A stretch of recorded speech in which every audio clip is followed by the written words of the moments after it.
오늘 강의할 제목은 지역 토지 정책입니다.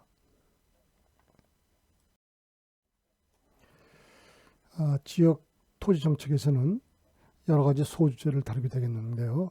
제1교시에서는 제1절부터 4절까지 다루겠습니다. 다시 말하면 토지 시장의 특성과 정부 개입의 필요성, 지역 토지 정책의 목표, 효율성과 형평성, 지역 토지 정책 수단 1, 토지 이용 규제, 그리고 제4절 도시 토지 정책 수단 2, 토지 개발과 공급에 대해서 설명하겠습니다.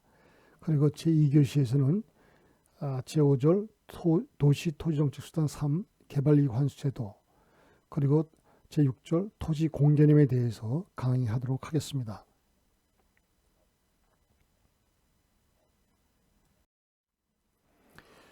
먼저 지역 토지 정책의 전체적인 강의 흐름도가 되겠습니다.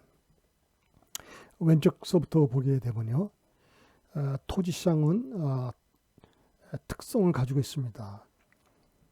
토지 시장의 특성은 불완전 경쟁 시장으로 할 수 있습니다.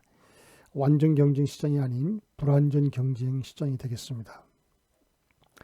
따라서 이 불완전 경쟁 시장의 특성을 가지고 있는 토지 시장에 정부가 개입을 해서 정부가 효율성과 형평성이라는 토지 정책 목표를 추구하려고 하고 있습니다. 토지 정책 목표 효율성이라고 하는 것은 한정된 토지를 효율적으로 이용하는 것이 되겠습니다.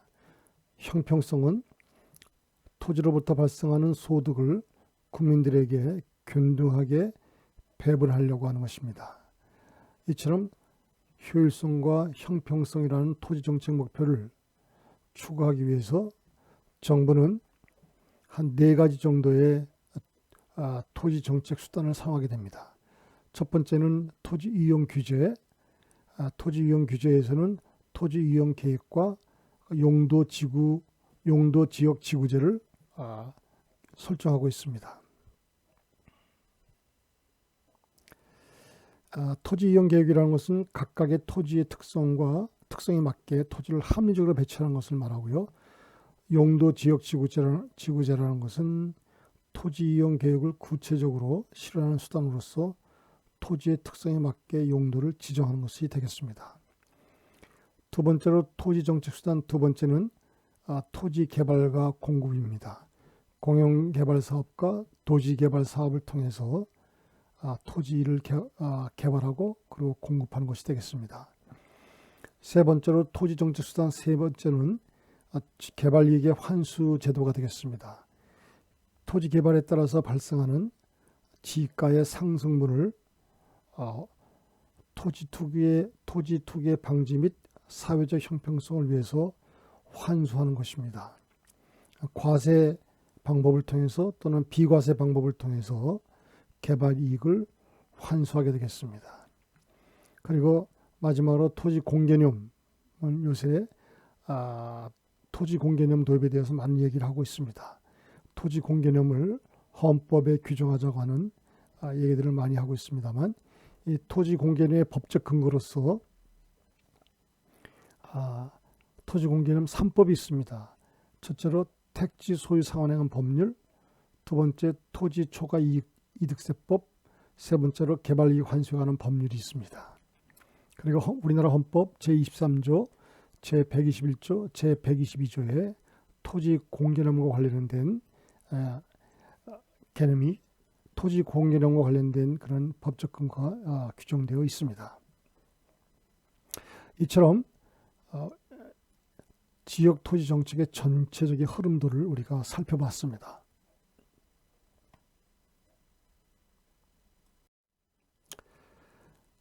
먼저 제1절 토지 시장의 특성과 정부 개입의 필요성입니다. 좀 전에 말씀드린 것처럼 토지 시장의 특성은 불완전 경쟁적 토지 시장이라고 할 수 있습니다.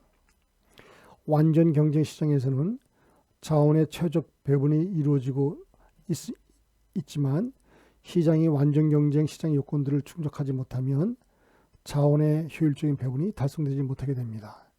따라서 정부는 시장에 개입을 해서 자원이 효율적인 배분이 이루어질 수 있도록 시장에 개입하게 되는 것이 정당화됩니다. 그렇다면 완전 경쟁 시장을 위한 조건은 어떤 조건일까요? 다음과 같은 네 가지 조건이 갖추어지면 우리는 흔히 완전 경쟁 시장이라고 할 수 있습니다. 첫째로, 시장에는 수많은 수요자와 공급자가 있어서 어떠한 수요자와 공급자도 시장 가격 형성에 결정적인 영향을 미칠 수가 없어야 합니다. 시장에는 수많은 수요자와 공급자가 있어가지고 어떠한 수요자와 공급자도 시장 가격 형성에 결정적인 영향을 미칠 수 없어야 합니다. 두 번째는 재화가 동질적이어서 사는 사람과 파는 사람을 차별할 수가 없어야 합니다. 세 번째는 사는 사람과 파는 사람 모두 재화에 대한 정확한 정보를 갖고 있어야 합니다. 네 번째는 해당 재화의 공급자가 이윤의 정도에 따라서 신축적으로 해당 산업에서 진입과 퇴거가 자유로워야 합니다. 해당 재화를 공급하는 사람이 이윤이 만약에 낼 수가 없다면 그 시장에서 자유롭게 퇴거할 수 있어야 되고요. 그리고 이윤이 많이 나면 그 누구도 해당 산업에 진입이 자유로워야 합니다. 이상과 같이 네 가지 조건이 갖춰지면 우리가 완전 경쟁 시장이라고 할 수 있습니다. 그러나 이 네 가지 조건 중에서 하나라도 충족하지 못하면 우리는 불완전 경쟁 시장이라고 합니다. 그런데 토지 시장은 토지의 특성상 완전 경쟁 시장과는 거리가 있으므로 우리는 토지 시장을 불완전 경쟁 시장이라고 합니다.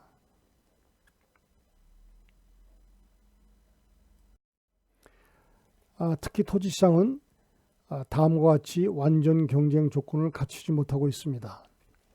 첫째로, 토지 시장에서는 이용 가능한 토지의 양이 한정되어 있으므로 토지 공급자가 독점적인 영향력을 행사할 가능성이 있습니다.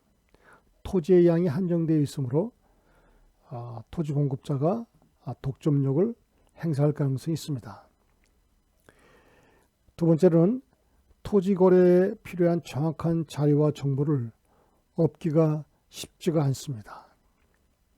세 번째는 토지의 공급자가 토지 시장에서 진입과 퇴거가 자유롭지 못합니다.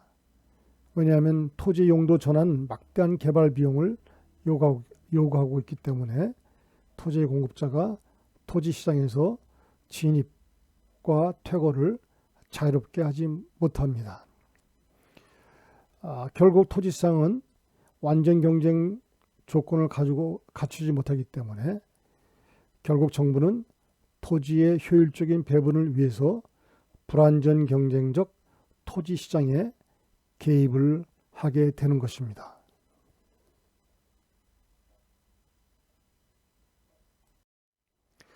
지금까지 정부는 토지의 효율적인 배분을 위해서, 다시 말하면 토지 이용의 효율성인 측면에서 토지 시장에 대한 정부의 개입 정당성을 설명을 했습니다만, 그러나 최근에는 부동산 투기와 관련해서 토지 보유의 형평성 문제가 중요한 이슈로 되고 있습니다.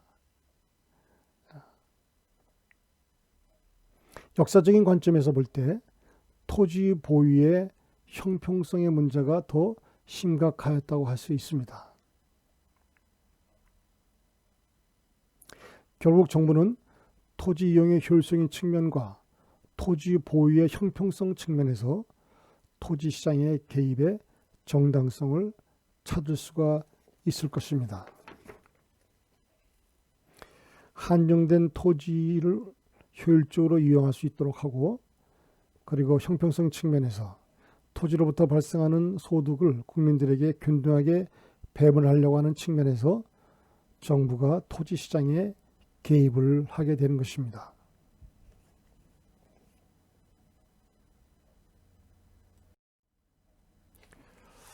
제2절 지역 토지 정책의 목표가 되겠습니다.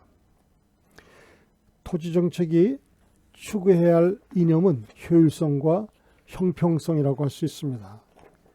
효율성이라는 것은 한정된 토지를 어떻게 하면 효율적으로 이용할 수 있는가 하는 것이 효율성이 되겠고요. 형평성이라고 하는 것은 토지의 소유와 이용에서 발생하는 토지의 소득과 부를 국민 개개인과 각 계층에게 골고루 분산하는 배분적 정의를 달성하는 것을 의미합니다. 형평성이라는 것은 토지로부터 발생하는 토지의 소득과 부를 국민들에게 골고루 분산하는 배분적 정의를 의미한다고 할 수 있습니다. 역사적으로 해방 이후 농지개혁을 통해서 추구한 정책 이념은 효율성보다는 형평성에 역점을 두었다고 볼 수 있습니다. 다시 말하면 농업사에서 농지로부터 발생하는 소득을 농민들에게 균등하게 배분하려고 하는 정책이 바로 농지개혁이었고, 이 농지개혁을 통해서 추구한 정책 이념은 형평성에 역점을 두었다고 볼 수가 있습니다.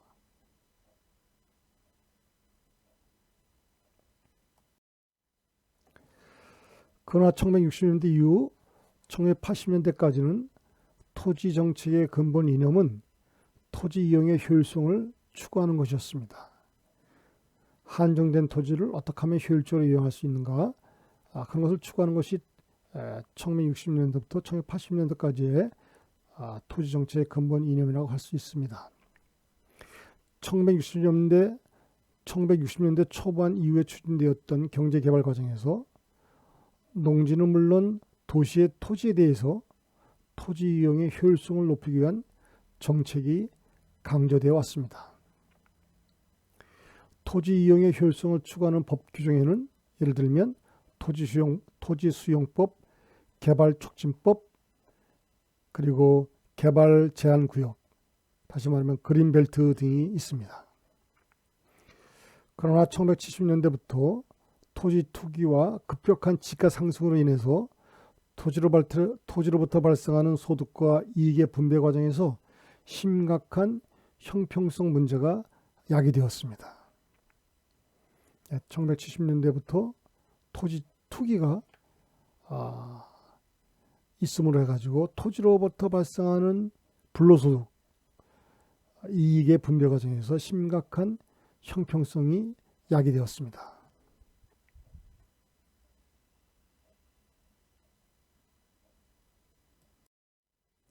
이와 같은 상황에서 토지로부터 발생하는 불평등 요소를 제거하려는 정책이 수립되었습니다.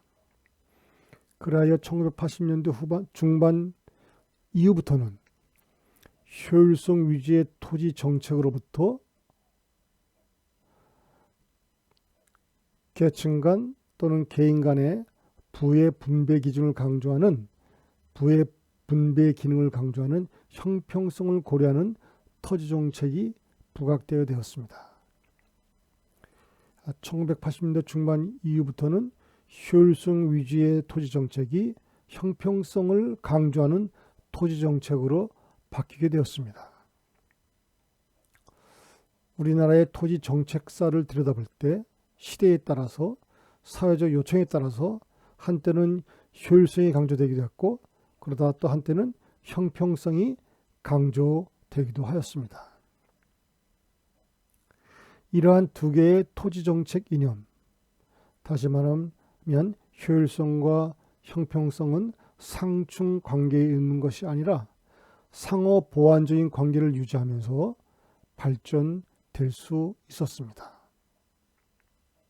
그러니까 토지 정책 중에 효율성 또는 형평성 어느 하나만 강조하는 것이 아니라 이 효율성과 형평성을 서로 조화롭게 유지하면서 토지 정책을 발전시켜 나갈 수 있는 것입니다.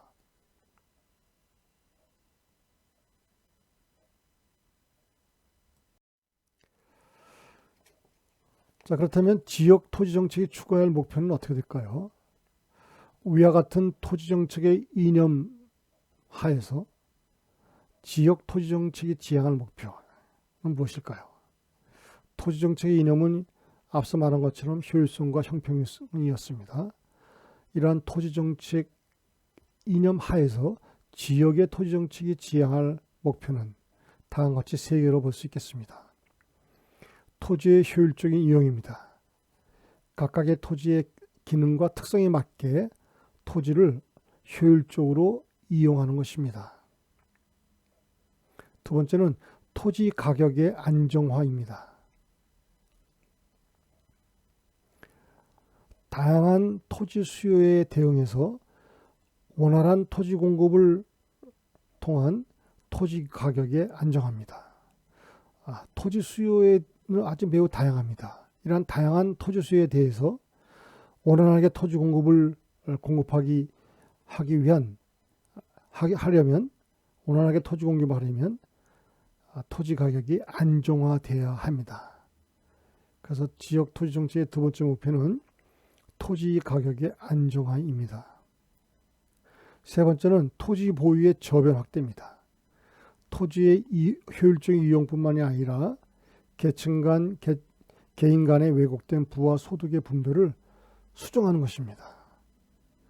토지 보유가 소수의 몇 사람에게만 갖고 있다가 한다면 그것은 굉장히 큰 형평성의 문제를 초래하게 될 것입니다. 따라서 이 왜곡된 개인 간, 계층 간의 부와 소득의 분배를 수정해서 토지의 보유의 저변을 확대하는 것입니다. 이처럼 지역 토지정책의 추구하는 목표로는 토지의 효율적인 이용, 토지 가격의 안정화, 그리고 토지 보유의 저변 확대라고 할 수 있습니다.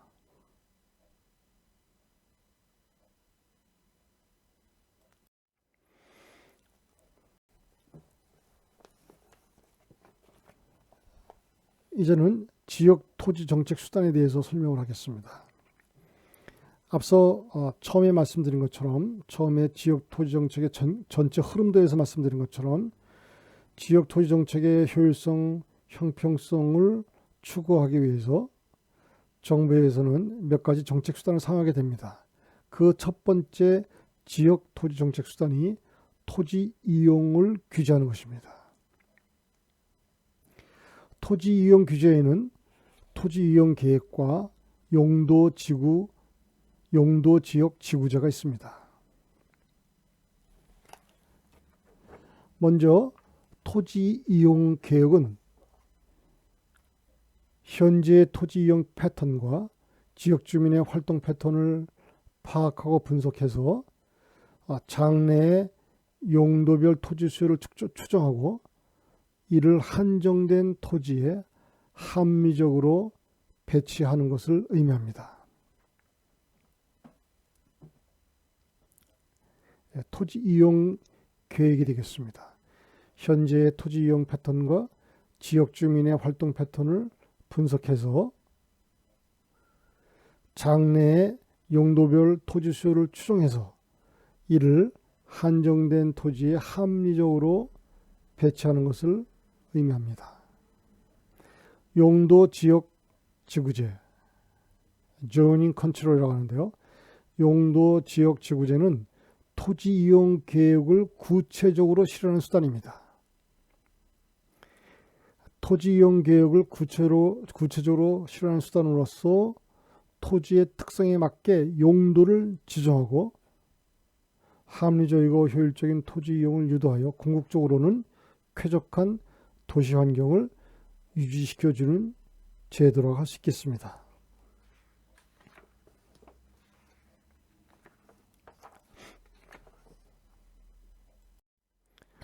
좀 더 용도 지역 지구제의 내용을 자세히 살펴보도록 하겠습니다. 국토의 계획 및 이용에 관한 법률 제6조에 의하면 용도 지역 지구제는 전국의 토지를 도시지역, 관리지역, 농림지역, 자연환경보조지역 등 4개의 용도지역으로 구분하고 있습니다. 다시 도시지역은 주거지역, 상업지역, 공업지역, 녹지지역으로 구분하고 있고요. 관리지역은 보존관리지역, 생산관리지역, 계획관리지역으로 구분하고 있습니다. 농림지역은 농림업의 진흥과 삶의 보존을 위하여 필요한 지역이고요. 자연환경보전지역은 자연환경, 수자원, 해안, 생태계, 상수원 등을 위하여 필요한 지역이라고 이렇게 규정하고 있습니다. 이처럼 국토의 계획 및 이용에 관한 법률 제6조에 의하면 전국의 토지를 도시지역, 관리지역, 농림지역, 자연환경보전지역 등 4개의 용도지역으로 이렇게 구분하고 각각의 지역을 또 이렇게 구분하고 있습니다.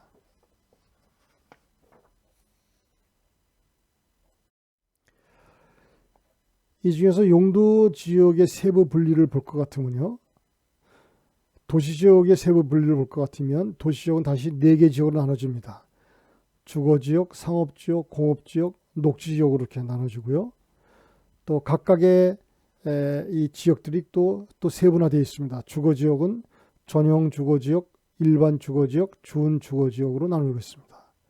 상업지역은 중심 상업지역, 일반 상업지역, 근린 상업지역, 유통 산업지역으로 나눠져 있습니다.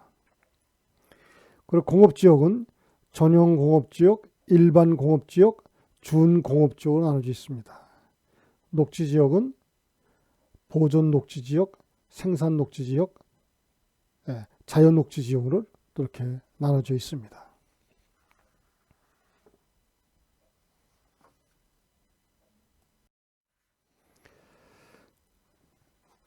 전통적인 용도지역 지구제의 문제점과 개선 방향을 살펴보도록 하겠습니다.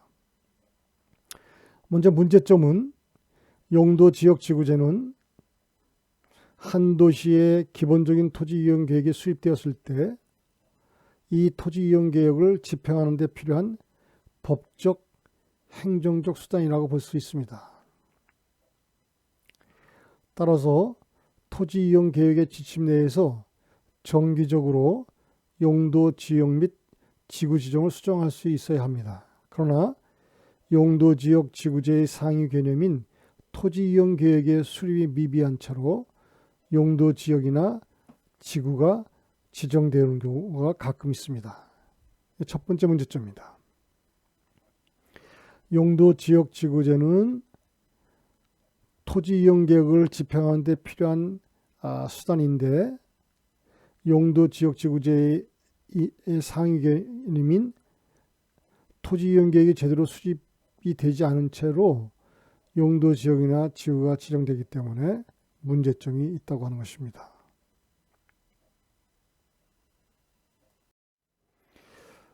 또한 현행 용도 지역 지구제는 각 도시의 규모, 성격, 상황 여건 등의 차이에도 불구하고 용도 지역 지구의 지정을 전국적으로 획일적으로 하는 경향이 있습니다.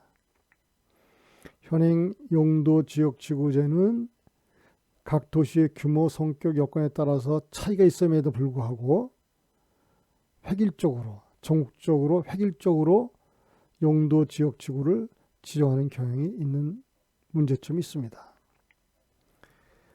따라서 현행 용도 지역 지구제를 개선하는 방향은 다음과 같습니다. 용도 지역 지구제는 토지 이용 계획을 집행하는 수단으로 인식해서 상황과 여건에 따라서 신축적으로 조정이 가능하도록 해야 할 것입니다. 상황과 여건에 따라서 신축적으로 용도 지역 지구제를 변경할 수 있도록, 조정할 수 있도록 해야 할 필요성이 있습니다.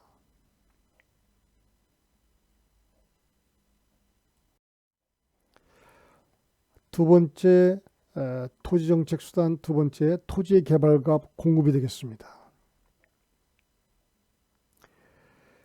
토지개발 사업의 종류입니다. 토지개발 사업이라고 하는 것은 토지를 인간의 생활과 생산활동을 위한 용도로 이용하기 위해서 토지의 형질을 용도에 적합하게 변경시키는 일련의 사업입니다. 인간의 생활과 생산활동을 위해서 토지의 형질을 용도에 적합하게 변경시키는 사업, 이것이 이제 토지개발 사업이 되겠는데요. 이러한 토지개발 사업을 위해서는 여러 가지 방법이 있습니다. 그 중에서 두 가지를 우리가 살펴보기로 합니다. 첫째로 공용개발 사업과 그리고 둘째로 도시개발법에 의한 도시개발 사업이게 되겠습니다.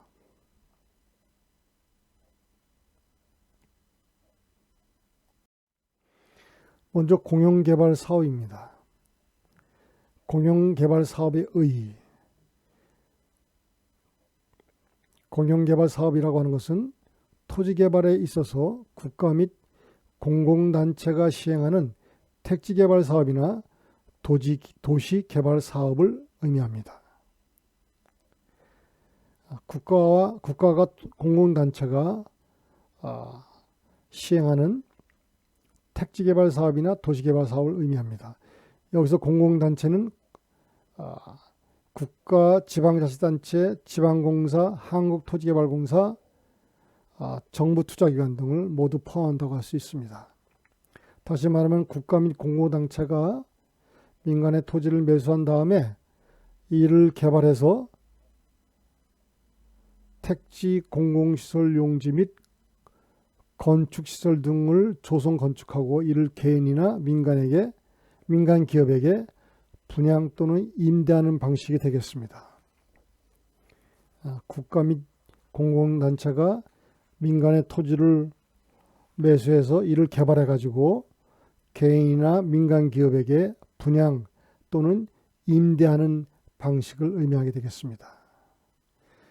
공용개발 사업에서는 토지 수용 방식 외에 환지 방식과 그리고 토지 수용 방식과 환지 방식을 혼용하는 혼용 방식을 사용하게 됩니다. 토지 수용 방식입니다. 공용개발 사업에서는 민간의 토지를 매수하게 되는데 이때 이제 몇 가지 방법인데 그 중에 한 방법이 토지 수용 방식입니다. 토지 수용 방식이라고 하는 것은 도시개발 사업에서 사업 시행자가 강제로 사업 지구 내의 토지를 전부 매입하고 개발하는 방법이 되겠습니다. 사업 시행자가 필요한 토지를 전부 매입하고 개발하는 방법이 토지 수용 방식이 되겠고요. 환지 방식이라고 하는 것은 땅이 수용된 토지 주인에게 돈으로 보상금을 주는 대신에 개발구역 내에 조성된 다른 땅을 주는 방법이 되겠습니다.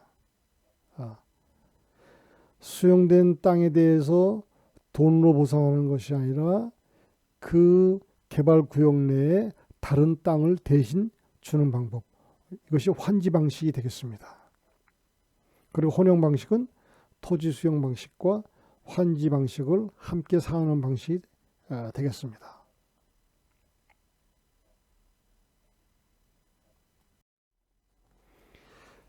공용개발 사업의 조건이 됩니다. 공용개발 사업을 하려면 다음과 같은 두 가지 조건을 충족시켜야 합니다. 첫 번째 조건은 토지개발 사업으로 인하여 발생하는 개발 이익을 합리적으로 국가나 공공단체가 흡수할 수 있어야 되고요. 두 번째는 국토계획과 도시계획 등의 상위 계획과 연계해서 무질서한 도시 확산과 난개발을 방지할 수 있어야 합니다.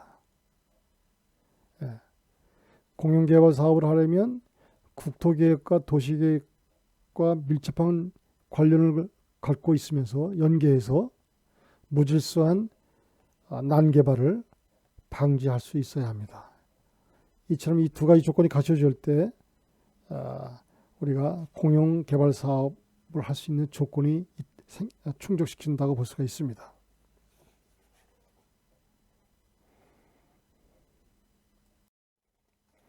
공용개발 사업의 관련 근거법은 여러 가지 근거법이 있습니다.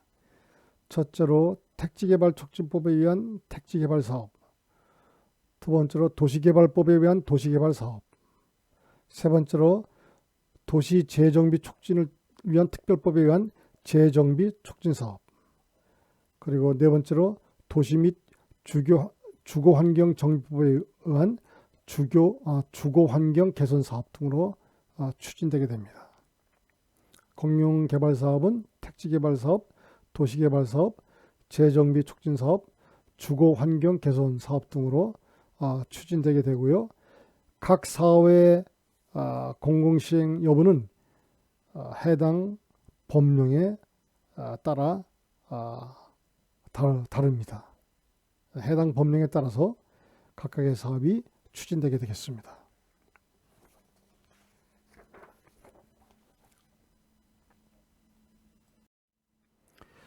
공용개발 사업의 네 가지 유형입니다.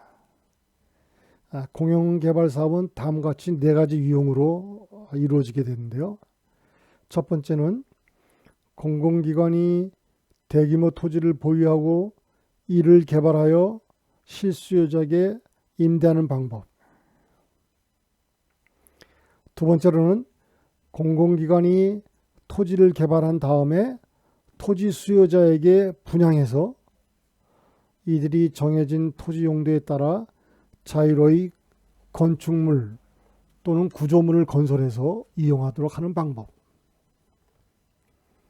세 번째는 공공사업 주체가 토지를 소유한 후 개발할 뿐만이 아니라 주택, 상업시설, 공장 등의 건축물까지도 건설해서 이를 분양하는 방법. 네 번째는 공공부분이 토지를 취득해서 각종 건축물을 건설하지만 공공부분이 계속 소유하면서 실수요자에게는 임대만 하는 방법. 이 네 가지 유형의 공용개발 사업이 있습니다만 이 중에서 가장 많이 이용하는 방법은 두 번째와 세 번째 방법이 되겠습니다.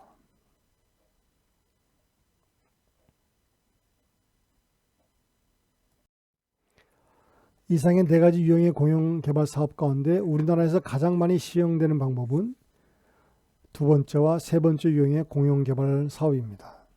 두 번째 방법은 공공기관이 토지를 개발한 후 토지 수요자에게 분양해서 이들이 정해진 토지 용도에 따라 자유로이 건축물 또는 구조물을 건설하여 이용하는 방법이 되겠고요. 세 번째 유형의 공용개발 사업은 공공사업 주체가 토지를 소유한 후 개발뿐만이 아니라 주택, 상업시설, 공장 등의 건축물까지도 건설해서 이를 분양하는 방법이 되겠습니다.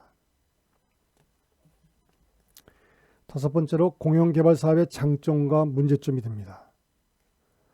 공용개발 사업의 장점으로는 공용개발 사업은 시행 주체가 국가나 공공단체라고 했으니까요.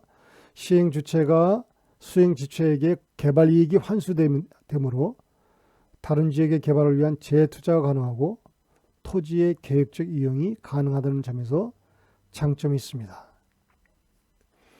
그리고 저소득층에 대한 택지 공급이 용이하다는 점입니다. 이같이 두 가지의 공용개발 사업의 장점이 있습니다.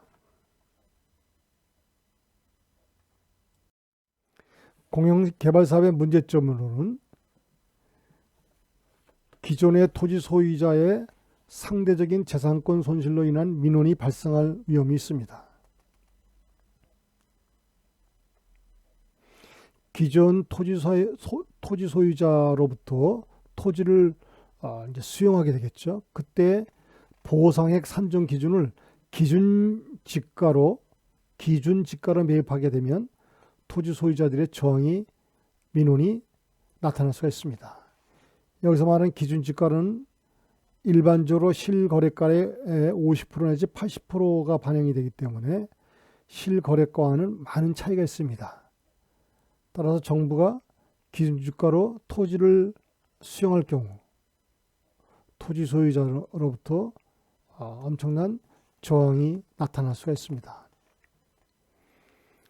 공용개발 사업의 문제점 세 번째는 환원된 개발 이익의 분배 측면에서 국가와 해당 지방자치단체 간의 마찰이 생길 수가 있습니다. 공영개발 사업으로부터 개발 이익이 환수됐을 때 국가와 그리고 해당 지방자치단체가 서로 갈등을 일으킬 수가 있다고 하는 셈이죠. 그리고 마지막으로 공영개발 사업은 막대한 투자 자금이 필요합니다. 그래서 재정 자립도가 낮은 지방자치단체는 중앙정부의 지원을 받게 되는데요. 이 중앙정부의 지원이 없이는 사업을 수행하기가 매우 어렵습니다. 그러니까 중앙정부의 간섭을 받지 않을 수가 없습니다. 이처럼 공영개발 사업을 추진하는 데 있어서 네 가지의 문제점이 있다고 할 수 있습니다.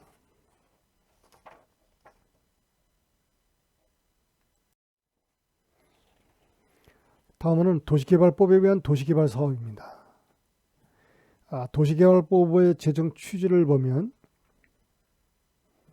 1960년대 이후 고도 경제 성장이 지속되면서 인구 및 산업이 도시에 집중하고 그리하여 급격한 도시화가 진행되면서 주택 및 공장 용지의 수요가 급증하게 되었습니다. 도시에 많은 사람들과 그리고 기업이 몰려들면서 주택 용지와 공장 용지에 대한 수요가 급증하게 되었습니다. 이에 따라서 기존의 도시계획법에 의한 각종 조성사업, 예를 들면 주택지 조성사업, 공업용지 조성사업, 시가지 조성사업 등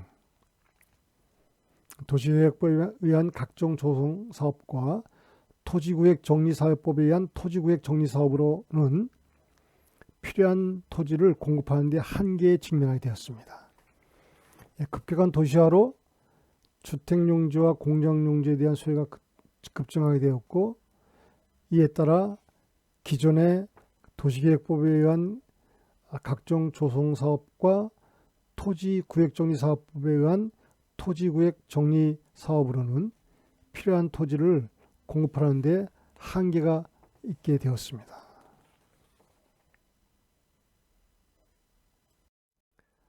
따라서 정부는 이러한 문제점을 해소하기 위해서 2000년 1월 28일에 토지개발법을 제정합니다. 정부는 도시계획법에 의한 각종 조성사업과 토지구획정리사업법에 의한 토지구획정리사업을 통합 보완하기 위해서 도시개발법을 2000년에 제정하게 되었습니다. 그렇다면 도시개발 사업은 무엇을 의미하는지요? 도시개발 사업의 개념이 되겠습니다. 도시개발 사업이라고 하는 것은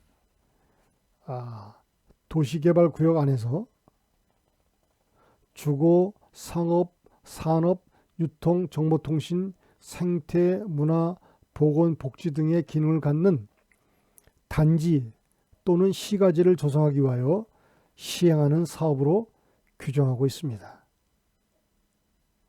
도시개발구역 안에서 주거, 산업, 문화, 복지 등의 기능을 갖는 단지 또는 시가지를 조성하기 위해서 시행하는 사업이라고 할 수 있겠습니다.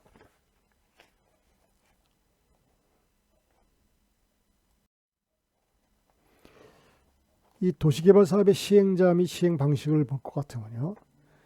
도시개발의 시행자로는 국가 또는 지방자치단체, 정부 투자기관, 토지 소유자, 또 이 토지 소유자들이 설립한 조합, 그리고 민간사업 시행자 등이 될 수가 있습니다. 다시 말하면 도시개발 사업은 공공 혹은 민간 모두가 시행자가 될 수 있습니다. 좀 전에 설명한 공영개발 사업에서는 그 시행자는 국가나 공공단체만이 될 수가 있습니다만 도시개발 사업에서는 공공 또는 민간 모두 시행자가 될 수 있습니다. 도시개발 사업의 시행 방식으로는 수용 방식 환지 방식, 혼용 방식 등이 있습니다. 수용 방식은 좀 전에 공영개발 사업에서 설명한 것처럼 사업 시행자가 강제로 사업지구 내 토지를 전부 매입하고 개발하는 방법이 되겠습니다. 한편 환지 방식은 땅이 수용된 토지 주인에게 보상금을 주는 대신에 개발구역 내에 조성된 다른 땅을 주는 방법이 되겠습니다. 환지 방식이 되겠습니다. 이처럼 도시개발 사업의 시행 방식으로는 수용 방식, 환지 방식, 그리고 수용 방식과 환지 방식을 함께 사용하는 혼용 방식이 있습니다. 수용 방식은 공영개발 사업의 시행 방식과 유사하고 환지 방식은 토지구역 정리 사업의 수행 방식과 시행 방식과 유사합니다.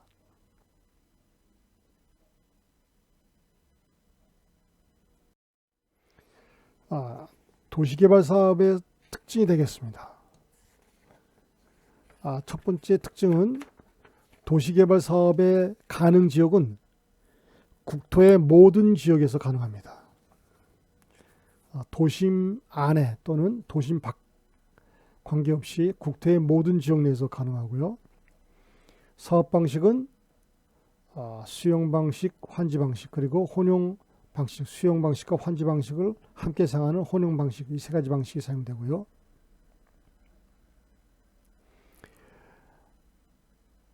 도시개발 사업 방식이 토지를 강제로 수용하는 방식보다는 개발 후 토지를 소유자에게 일정 부분 돌려주는 환지 방식이 점점 늘고 있습니다. 2019년 말 기준을 볼 때 수용 방식은 48.4%, 환지 방식은 49.3%, 혼합 방식은 2.3%로 나타나 있습니다. 따라서 세 가지 사업 방식 중에 환지 방식이 가장 많이 사용되는 것으로 되어 있습니다.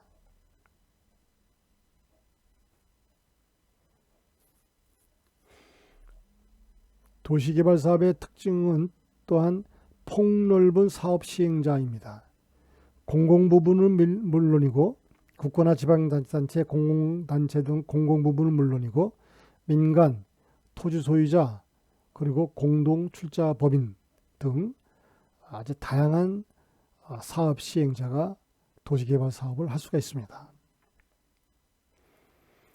그리고 마지막으로 지방자치단체에 자율성을 부여합니다. 중앙정부의 개입 없이도 도시개발 사업이 가능하다고 볼 수가 있습니다.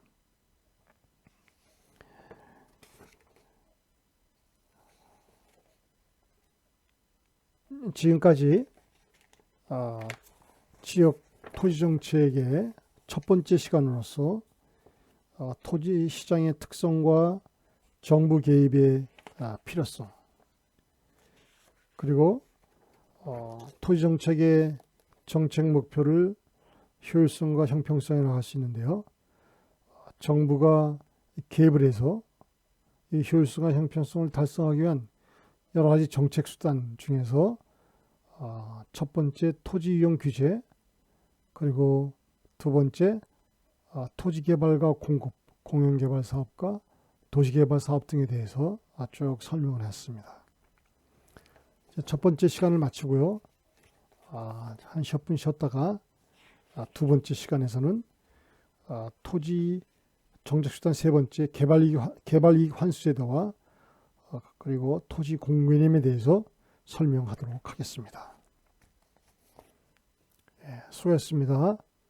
잠시 쉬겠습니다.